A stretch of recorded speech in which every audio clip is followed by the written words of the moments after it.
Girlfriend আছে কার কার দেখি হাত তোলো। মাশাআল্লাহ, সাহস আছে ওদের, বুকের পাটা আছে। হাত নামা বেটা। এই গার্লফ্রেন্ড বয়ফ্রেন্ডের সাথে আমাদের কোনো সম্পর্ক, আমরা বিয়ে করব। কি করব? বিয়ে করব। চেয়ারম্যান সাহেব বিয়ে করাই দিন এগুলোরে, আপনার দায়িত্বে দিয়ে গেলাম। এই গার্লফ্রেন্ড বয়ফ্রেন্ড এগুলো ইসলামের কালচার নয়। বিয়ের চেয়ে ভালো কাজ পৃথিবীতে হতে পারে।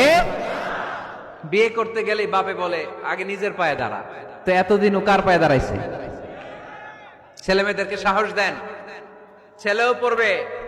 ওই যে একজন চিল্লান দিয়ে উঠছে, ওর কমন পড়ছে।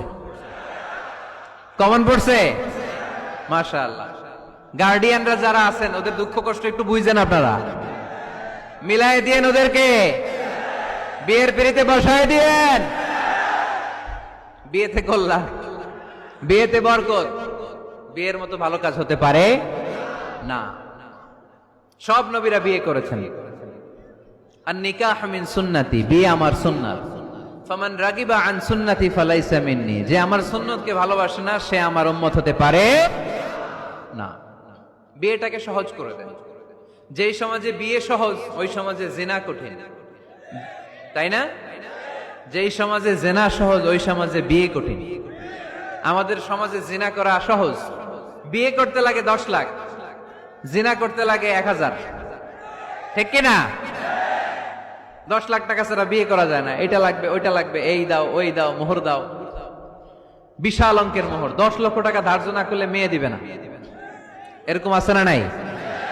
না, এগুলো আসলে ইসলামিক কালচার না। ছেলের বাবা মেয়ের বাবা উভয়কে আমি বলি বিয়েটা সহজ করে দেন, সহজ করে দেন।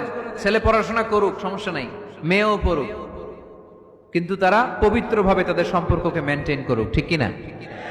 তাদের এই যৌবনের তাড়নায় যে পাপের সাথে জড়াবে তার পার্সেন্টেজ গুণা বাবা হিসেবে আপনার কাঁধেও আছে না নাই? এজন্য বাবারা সাবধান, মায়েরা সাবধান, বিয়েটাকে সহজ করেন।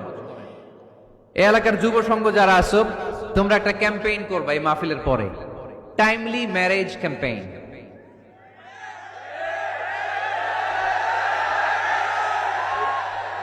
Timely marriage campaign. সময় মতো বিয়ে দিতে হবে, দেরি করা যাবে। বাপ মা বুঝে না, একজনকে হুজুর আব্বাই বুঝে না। গার্ডিয়ান যারা আছেন একটু সদয় হন। ওরা যে পাপের সাথে, পাপের রাস্তা যে ওরা চিনে যাচ্ছে, পাপের পথে যে জড়িয়ে যাচ্ছে, আল্লাহর সুপ্রিম কোর্টের কাঠগড়ায় আসামি করে আল্লাহ সেদিন আপনারে দাঁড় করাবে। আল্লাযীনা হুম লিফুরুজিহিম হাফিজুন, দে গার্ড देयर প্রাইভেটস। মুকদ্দামাতুল হারামে হারাম, এট এ গ্ল্যান্স। একটা নারীর দিকে চোখ পড়ে যাওয়া এটা হারাম না, কিন্তু এই চোখ পড়ার কারণে এটা জেনার দিকে নিয়ে যাবে, এজন্য এটাকেও হারাম করেছে কে? মুকদ্দামাতুল হারামে হারাম।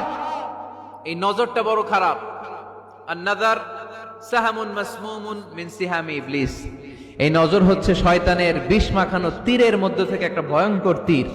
এই তীর দিয়ে শয়তান যুবক আর যুবতীদেরকে কাবু করে ফেলে। আমরা শয়তানের হাতে ধরা